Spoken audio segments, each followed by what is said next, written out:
وہ کس طرح ملتا ہے،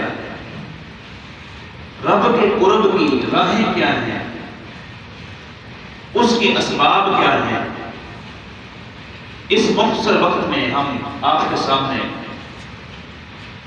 قرآن و سنت کی روح سے بتلائیں گے کہ رب کا قرب کس طرح ملتا ہے۔ کیا مال سے اللہ کا قرب حاصل ہوتا ہے؟ کیا اولاد سے اللہ کا قرب ملتا ہے؟ آئیے رب ذوالجلال کے قرآن سے پوچھتے ہیں کہ اللہ کا قرب کس طرح ملتا ہے۔ اللہ کریم فرماتے ہیں وَمَا أَمْوَالُكُمْ وَلَا أَوْلَادُكُمْ بِالَّتِي تُقَرِّبُكُمْ عِنْدَنَا زُلْفَىٰ إِلَّا مَنْ آمَنَ وَعَمِلَ صَالِحًا۔ فرمایا کہ تمہارے مال اور تمہاری اولاد یہ ہمارے قریب نہیں کرتی ہیں، قرب کا ذریعہ نہیں بنتی۔ یہ مال یہ ایک دنیا کے اندر ضرورت ہے انسان کی، یہ اولاد انسان کا سہارا ہے دنیا کے اندر، یہ دنیا چلانے کے لیے ضروری ہے، لیکن رب کا جو قرب اور رب کی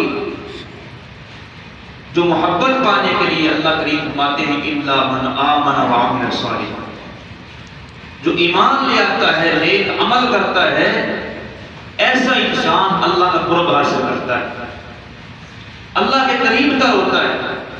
اس سے پتہ چلتا ہے کہ ایمان اور اعمال صالحہ یہ چیزیں اللہ کے قریب کرتی ہیں۔ جتنا انسان اللہ کے قریب ہوگا پھر اتنا فتنوں سے محفوظ رہے گا۔ میرے بھائیوں، ایمان کے بعد اعمال صالحہ کی بہت لمبی لسٹ ہے۔ انسان اعمال صالحہ کرنے سے، نیک اعمال کرنے سے رب کا قرب پاتا ہے۔ والسابقون السابقون اولئک المقربون، اللہ کریم فرماتے ہیں جو ایمان کے اندر نیکی کے کاموں میں آگے بڑھتے ہیں، سبقت کرتے ہیں، مقابلہ کرتے ہیں، یہ اللہ کا قرب حاصل کرتے ہیں، اللہ کے قریب تر ہوتے ہیں۔ سبقت کس طرح؟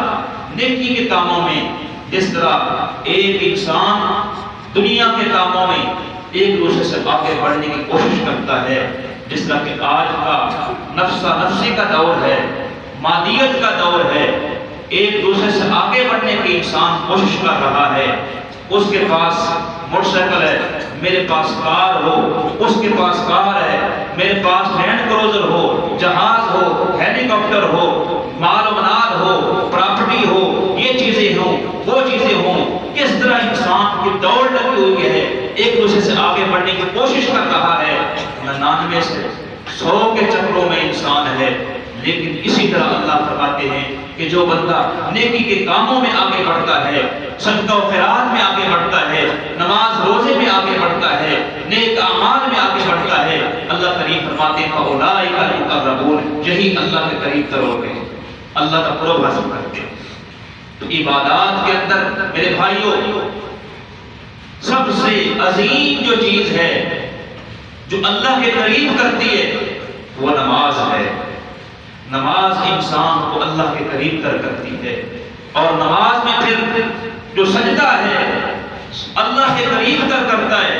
اس لیے اللہ کریم فرماتے ہیں وَاسْجُدْ وَاقْتَرِب، سجدہ کریں، اللہ کے قریب تر ہوں۔ جو انسان سجدہ کرتا ہے اللہ کے انتہائی قریب ہوتا ہے۔ صحیح مسلم میں حدیث آتی ہے، رسول کریم محمد مصطفیٰ صلی اللہ علیہ وسلم فرماتے ہیں اقرب ما یکون العبد من ربہ وهو ساجد فاکثر الدعاء، سب سے زیادہ جب بندہ اپنے رب کے قریب ہوتا ہے وہ سجدے کی حالت ہوتی ہے۔ اس لیے فرمایا کہ سجدے میں کثرت سے دعائیں کیا، سجدے میں انسان کوشش کرے، رب سے مانگے، رب اس کو عطا کرے گا۔ یہ سجدہ جو ہے انسان کے قریب کرتا ہے، اللہ کے قریب کرتا ہے، اور انسان جب اللہ کا قرب پاتا ہے تو پھر اس انسان کے کیا کہنے۔ ایک حدیث قدسی بھی ہے، وہ بھی حدیث سنتے جائیں کہ جس میں اللہ تعالیٰ نے اپنے قرب کی راہ بھی بتلائی ہے اور ساتھ قرب کا معنی بھی بیان کیا ہے۔ حدیث قدسی کہتے ہیں کہ کلام وہ رسول کریم کے الفاظ ہوتے ہیں، لیکن جو مفہوم ہوتا ہے وہ رب کی طرف سے ہوتا ہے۔ حدیث قدسی میں آتا ہے کہ اللہ سبحانہ و تعالیٰ فرماتے ہیں کہ میں نے جو اپنے بندوں پر چیزیں فرض کی ہیں یہ انسان کر کے وہ میرا قرب حاصل کر لیتا، میری محبت پا لیتا ہے۔ اور وما يزال العبد يتقرب الي بالنوافل حتى احبه، کہ انسان نوافل پڑھ کے، نفلی پڑھ کے، کثرت سے سجدے کر کے وہ میرا قرب پا لیتا ہے، میرا قریب ہو جاتا ہے، میری محبت پا لیتا ہے، حتیٰ کہ میں اس سے محبت کرنے لگ جاتا ہوں۔ یعنی نفلیں نوافل پڑھ کے سجدے کر کے رب کے قریب تر ہوتا ہے، حتیٰ کہ وہ رب کا محبوب بن جاتا ہے۔ اللہ فرماتے ہیں فَإِذَا أَحْبَبْتُهُ كُنْتُ سَمْعَهُ، کہ جب میں کسی بندے سے محبت کرتا ہوں اس کے کان بن جاتا ہوں جس سے وہ سنتا ہے، اس کی آنکھیں بن جاتا ہوں جس سے وہ دیکھتا ہے، اس کا ہاتھ بن جاتا ہوں جس سے وہ پکڑتا ہے، اس کے پاؤں بن جاتا ہوں جس سے چلتا ہے۔ کیا مطلب ہے؟ اس کا مطلب یہ ہے کہ اللہ سبحانہ و تعالیٰ کا اسے قرب حاصل ہو جاتا ہے، اللہ کی معیت حاصل ہو جاتی ہے، اللہ کی اس کو نصرت مل جاتی ہے۔ اسی آگے ان الفاظ کی وضاحت ہے، پیغمبر دو عالم فرماتے ہیں جب بندہ رب سے مانگتا ہے اللہ کریم فرماتے ہیں میں اس کو عطا کرتا ہوں، اس کی جھولیاں بھر دیتا ہوں، اس کو نامراد نہیں لٹاتا ہوں، اور جب مجھ سے پناہ مانگتا ہے میں اس کو پناہ دیتا ہوں، شیلٹر دیتا ہوں۔ یہ انسان اتنا رب کے قریب ہو جاتا ہے، رب سے جو مانگے اللہ اس کا رد نہیں کرتا ہے۔ یہ اللہ کا قرب ہے۔ اس سے آپ سمجھ چکے ہوں گے کہ رب کے قرب سے کیا مراد ہے۔ رب کے قرب سے یہ مراد ہے کہ اللہ اس کی نصرت کرتا ہے، اس کی مدد کرتا ہے، اس کو دنیا کے اندر وہ ناکام نہیں کرتا ہے، دنیا کے اندر بے یار و مددگار نہیں چھوڑتا ہے، اکیلا نہیں چھوڑتا ہے۔ ویسے تو اللہ سبحانہ و تعالیٰ اپنی ذات کے اعتبار سے عرش پر مستوی ہے، الرحمن علی العرش استویٰ، لیکن اپنی نصرت کے ساتھ، اپنی مدد کے ساتھ، اس اپنے مومن بندے کے ساتھ ہوتا ہے کہ جو یہ راہیں اختیار کرتا ہے، نوافل ادا کرتا ہے، سجدے کرتا ہے، رب ذوالجلال والاکرام کا قرب پا لیتا ہے۔ تو میرے بھائیوں، یہ قرب کی راہیں ہیں، اللہ کے قریب تر کرتی ہیں۔ اور اسی طرح عبادات میں تہجد، قیام اللیل اللہ کے قرب کا ذریعہ ہے، اور نماز میں پھر خشوع و خضوع کا اختیار کرنا یہ بھی اللہ کے قرب کا ذریعہ ہے۔ اللہ فرماتے ہیں قد افلح المؤمنون الذین هم فی صلاتهم خاشعون، تحقیق وہ مومن کامیاب ہیں جو اپنی نمازوں کے اندر خشوع و خضوع اختیار کرتے ہیں۔ خشوع کس کو کہتے ہیں؟ خشوع اس کو کہتے ہیں کہ دل اور اعضاء کی یکسوئی، کہ دل بھی رب کی طرف متوجہ ہو اور اعضاء بھی رب کی طرف متوجہ ہوں۔ یہ نہ ہو انسان نماز تو پڑھ رہا ہے لیکن دل کے ساتھ رب کی طرف متوجہ نہیں ہے، دل میں وسوسے ڈال رہا ہے اور دل کے اندر وہ اور چیزیں سوچ رہا ہے، خیالات لاتا ہے، ایسا انسان قرب نہیں پاتا۔ اور اسی طرح نماز پڑھ رہا ہے، اپنے اعضاء کو حرکت دیتا ہے، داڑھی سے کھیل رہا ہے، بالوں سے کھیل رہا ہے، یہ بھی چیزیں کہیں انسان کے خشوع کے منافی ہیں۔ کامیاب وہ انسان ہے کہ جو نماز پڑھتا ہے اس میں خشوع و خضوع اختیار کرتا ہے۔ حدیث میں آتا ہے کہ رب ذوالجلال والاکرام جب تم کوئی ایک نماز پڑھے تو وہ رب سے سرگوشی کر رہا ہوتا ہے، رب سے ہم کلام ہوتا ہے۔ اور پیغمبر دو عالم فرماتے ہیں جب تم میں سے کوئی ایک نماز پڑھے تو نماز کے اندر دائیں بائیں نہ دیکھو، التفات نہ کرے۔ کیوں؟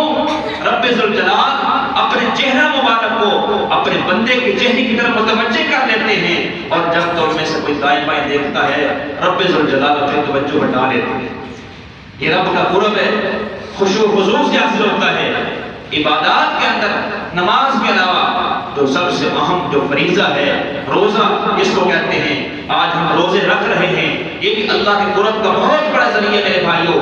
اللہ عز و جل کے انسان قریب تر ہوتا ہے۔ اللہ کریم فرماتے ہیں یا ایھا الذین آمنوا کتب علیکم الصیام کما کتب علی الذین من قبلکم لعلکم تتقون، اے ایمان والو تم پر روزے فرض کیے گئے ہیں جس طرح کہ تم سے پہلے لوگوں پر روزے فرض ہوئے۔ مقصد کیا ہے؟ لعلکم تتقون، تاکہ تم متقی پرہیزگار بن جاؤ، جہنم کی آگ سے بچ جاؤ، اور اس طرح برائیوں سے بچ جاؤ، فتنوں سے بچ جاؤ۔ یہ روزے کا مقصد ہے۔ روزے کا مقصد انسان کو بھوکا پیاسا رکھنا نہیں ہے کہ انسان صبح سے لے کے شام تک نہ کچھ کھائے نہ پیے، یہ مقصد نہیں اللہ کا۔ اللہ کا مقصد یہ ہے کہ انسان اپنے نفس امارہ پہ کنٹرول کر لے، فتنوں سے بچ جائے، اللہ کا قرب حاصل کر لے۔ یہ تقویٰ جو ہے رب کی فرما برداری کا نام ہے، رب کے راہ پہ چلنے کا نام ہے، رب کے قرب کا ذریعہ ہے۔ اس ذریعے سے انسان رب کا قرب حاصل کرتا ہے۔ پھر جس کے دل میں یہ تقویٰ الہیت ہوتی ہے، اللہ اکبر، اللہ کریم فرماتے ہیں وَمَن يَتَّقِ اللَّهَ يَجْعَل لَّهُ مَخْرَجًا وَيَرْزُقْهُ مِنْ حَيْثُ لَا يَحْتَسِبُ، کہ جو انسان اپنے دل میں تقویٰ پاتا ہے، اللہ کا ڈر رکھتا ہے، ایسا انسان دنیا کے اندر اگر کسی مصیبت میں پھنسا ہوتا ہے، اللہ عز و جل ایسے انسان کو ایسے انسان کی مصیبت کو دور کر دیتا ہے اور مشکلات سے نجات دینے کے راستے مہیا کر دیتا ہے، اور انسان کو ایسی جگہ سے رزق عطا کرتا ہے جہاں سے بندے کو وہم و گمان بھی نہیں ہوتا۔ یہ بھی اللہ کے قرب کا ذریعہ ہے۔ اور پھر روزے کے ساتھ ساتھ اللہ نے ایک اور قرب کا ذریعہ بتلایا ہے، ماہ رمضان کے روزوں کے ساتھ اللہ کریم فرماتے ہیں دعا جو ہے سب سے بہترین رب کے قرب کا ذریعہ ہے، رب کے قریب تر کرتی ہے۔ جیسا کہ اللہ فرماتے ہیں وَإِذَا سَأَلَكَ عِبَادِي عَنِّي فَإِنِّي قَرِيبٌ، جب میرے بندے اے پیغمبر آپ سے پوچھے میرے بارے میں، فَإِنِّي قَرِيبٌ، میں قریب ہوں۔ کتنا قریب ہے اللہ؟ ایک جگہ فرمایا نحن اقرب الیہ من حبل الورید، ہم انسان کی شارب سے زیادہ قریب۔ یہ قرب کون سا ہے؟ یہ قرب علم کے اعتبار سے، قدرت کے اعتبار سے، اور مومن انسان کے لیے یہ قرب نصرت کے اعتبار سے ہے۔ انسان جو رب کے قرب کی راہیں تلاش کرتا ہے، اللہ نصرت کے ساتھ اس کے ساتھ ملتا ہے۔ اور آگے فرمایا کہ جب بھی بندہ جب بھی مجھے پکارتا ہے، جس حالت میں پکارتا ہے، فَإِنِّي قَرِيبٌ أُجِيبُ دَعْوَةَ الدَّاعِ إِذَا دَعَانِ، جب بھی مجھ سے مانگتا ہے میں اس کی دعا کو قبول کرتا ہوں۔ رب تو فرما رہے ہیں میں دعا کو قبول کرتا ہوں۔ انسان کتنا نادان ہے، رب کے در کو چھوڑ کر کے در در کی وہ دھکے کھاتا ہے، کبھی اس کے در کبھی اس کے در، کبھی در بدر پھرتا رہتا ہے، رب کی راہوں کو چھوڑ کر کے گمراہی کی طرف جاتا ہے۔ حالانکہ اللہ تعالیٰ نے دعا بہترین ایک ہتھیار بتایا ہے جو عبادت کا مغز ہے، عبادت کا لب لباب ہے۔ اس دعا کے ذریعے سے انسان اللہ کا قرب پا لیتا ہے۔ اس لیے فرمایا فَلْيَسْتَجِيبُوا لِي وَلْيُؤْمِنُوا بِي لَعَلَّهُمْ يَرْشُدُونَ، انسان کو چاہیے میری بات مانے، جو میں کہتا رہوں وہ کرتا رہے۔ جب مومن بندہ رب کی رضا پہ چلتا رہے گا، رب کے احکام پہ چلتا رہے گا، جو رب نے فرمایا ہے اس کی تعمیل کرے گا، پھر اللہ فرماتے ہیں وہ مجھ پر ایمان بھی لاتا ہے، میں اس کی دعاؤں کو قبول کروں۔ یہ بھی رب کے قرب کا میرے بھائی ذریعہ ہے۔ اس سے پتہ چلتا ہے عبادات ہوں، روزے ہوں، یہ ساری چیزیں رب کے قرب کا ذریعہ ہیں۔ اور اسی طرح جو انسان رب کی راہ میں خرچ کرتا ہے، رب کی راہ میں اپنے مال کو لٹاتا ہے، یہ بھی رب کے قرب کا ذریعہ ہے میرے بھائیوں۔ جیسا کہ میں نے شروع میں آیت مبارکہ پڑھی تھی، یہ مال اور اولاد اللہ کے قریب نہیں کرتے ہیں، لیکن یہی مال اگر اللہ کی راہ میں خرچ کرتے ہیں تو پھر قرب کا ذریعہ بن جاتا ہے۔ یہی اولاد اگر اس کو آپ صحیح تربیت کرتے ہیں، اس کو قرآن و سنت کا علم دلواتے ہیں، یہی رب کا قرب کا ذریعہ بنتی ہیں، مگر میں فتنہ بن جاتی ہیں۔ انما اموالکم اولادکم فتنہ، تمہارے مال تمہاری اولادیں فتنہ بن جائیں گی۔ اس لیے فرمایا یا ایھا الذین آمنوا لا تلھکم اموالکم ولا اولادکم عن ذکر اللہ، اہل ایمان تمہارے مال تمہاری اولادیں تمہیں اللہ کے ذکر سے کبھی غافل نہ کر دے۔ مال میں انسان بڑا، مال کی محبت میں انسان ایسا غافل ہوتا ہے، نمازوں کی فکر نہیں ہوتی ہے، روزوں کی فکر نہیں ہوتی ہے۔ آج دیکھ لیں کتنے ایسے لوگ ہیں جو نمازیں نہیں پڑھتے ہیں، کتنے ایسے بہت تمنا لوگ ہیں، مضبوط لوگ ہیں، روزے نہیں رکھتے ہیں۔ کیوں؟ میں نے یہ کمانا ہے، میں نے یہ کمائی کرنی ہے، یہ کرنا ہے، وہ کرنا ہے۔ حالانکہ یہ چیزیں مال ان کے لیے اب فتنے کا ذریعہ بن گیا ہے، مال کمانا یہ آزمائش بن گئی ہے۔ اس لیے ایک مسلمان کو چاہیے ان چیزوں کو، مال کو، اولاد کو یہ رب کا قرب کا ذریعہ بنائیں، کبھی بھی ان میں مشغول ہو کر کے رب کے ذکر سے غافل نہ ہو۔ میں بات بیان کر رہا تھا کہ یہ مال اگر اللہ کی راہ میں آپ دیں گے تو یہی مال آپ کے لیے قرب کا ذریعہ بنے گا، جیسا کہ سورہ توبہ کے اندر اللہ سبحانہ و تعالیٰ نے منافقین کا تذکرہ کیا ہے۔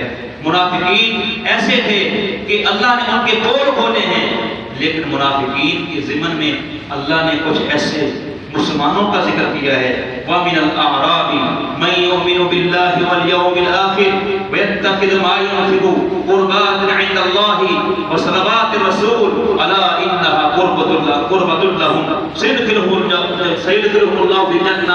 اللہ فرماتے ہیں کہ بعض اعرابی ایسے ہیں کہ جو اللہ پر ایمان رکھتے ہیں، بعض دیہاتی ایسے ہیں اللہ پر ان کا پکا یقین ہے اور آخرت پہ یقین ہے، وَيَتَّخِذُ مَا يُنْفِقُ قُرْبَاتٍ عِندَ اللَّهِ، اور جو رب کی راہ میں خرچ کرتے ہیں پھر رب کا قرب تلاش کرتے ہیں، رب کا قرب کا ذریعہ بناتے ہیں اس مال کو، اور نبی کریم محمد مصطفیٰ علیہ السلام کی دعاؤں کا وہ قرب تلاش کرتے ہیں کہ نبی کریم کی دعائیں ملیں گی۔ اللہ نے اعلان کیا فرمایا ہے، الا انھا قربۃ لہم، سنیے یہی مال ان کے لیے قرب کا ذریعہ بن جاتا ہے۔ جو رب کی راہ میں وہ لٹاتے ہیں، خرچ کرتے ہیں، کیونکہ مال تو اللہ کا ہے، حقیقی طور پر اس کا مالک اللہ ہے۔ انما اللہ کریم فرماتے ہیں کہ جو بھی مال ہے یہ دینے والا کون ہے، وما بالدابۃ فی الارض الا اللہ رزقها وفی السماء رزقکم وما توعدون، یہ رزق اللہ کا ہے، انسان کو اللہ نے دیا ہے تاکہ انسان اپنی زندگی بھی گزارے اور ساتھ ساتھ جو رب کے حقوق ہیں وہ بھی ادا کرتا رہے۔ انفاق فی سبیل اللہ، اللہ کی راہ میں خرچ کرنا، اللہ کی راہ میں مال کو لٹانا، یہ بھی قرب کا ذریعہ ہے۔ اس لیے فرمایا کہ قرب کا ذریعہ ہے، یدخلہ اللہ فی رحمتہ، اللہ ایسے لوگوں کو اپنی رحمت میں داخل کر لیتا ہے کہ جو انسان رب کی راہ میں مال کو خرچ کرتا ہے۔ تو میرے بھائیوں، آخری نصیحت یہی ہے کہ ہمیں چاہیے کہ اپنی عبادات کو رب کا قرب کا ذریعہ بنائیں، چاہے وہ نماز ہو، چاہے وہ روزہ ہو، چاہے وہ نفلی نمازیں ہوں، چاہے وہ دعا ہو، چاہے وہ خرچ ہو، چاہے وہ مال ہو، ان چیزوں کو ہم اللہ کے قرب کا ذریعہ بنائیں، اللہ کی محبت کا ذریعہ بنائیں اور ان کے اندر طمع لالچ نہ کریں۔ انشاءاللہ اللہ بھی راضی ہوگا اور اللہ کے رسول محمد مصطفیٰ علیہ السلام کی شفاعت بھی ملے گی۔ ہم اللہ سے دعا کرتے ہیں جو باتیں سنی ہیں ان پر عمل پیدا ہونے کی توفیق عطا فرمائے۔ صلی اللہ تعالی علی خیر خلقہ محمد و آلہ و اصحابہ اجمعین۔ ایک ساتھ اپیل